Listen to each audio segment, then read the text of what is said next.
In my previous video, I talked to you about planting raspberry bushes, and this particular raspberry bush is planted below a window. As that raspberry bush grows, that's going to help deter people from climbing up my windows.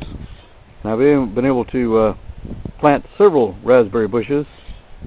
But what I want to talk to you today about is this large area, my neighbor's backyard. He's been gracious enough to make an agreement with me again, just like last year when we used his arbor here to there's my grapevine. You'll recall a previous video on my mini vineyard harvest, and now we've cut that back and it's ready to go again. And this section of his backyard is not being used for anything at all, and so we're going to plant some fruit trees. Right now what I've done is I've ordered some fruit trees from Stark Brothers, which is a well-known nursery in eastern Missouri. Let's see what we have today.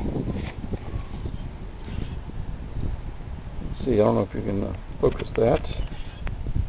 Alright, well that's a methylly plum dwarf. Yes, this camera's not going to do that for me. Here's a dwarf gala apple, and a dwarf Candy Crisp apple, and this is a dwarf gala peach. There it is.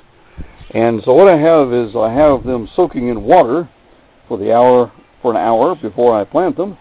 And in the meantime, we're going to be mapping this out and deciding where to put these 4 fruit trees.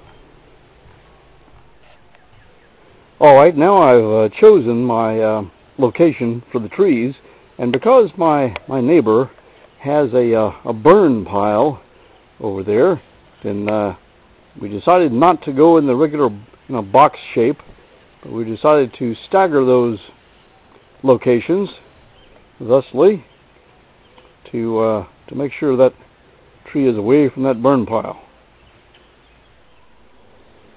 Well, using my trusty Gorilla card here, I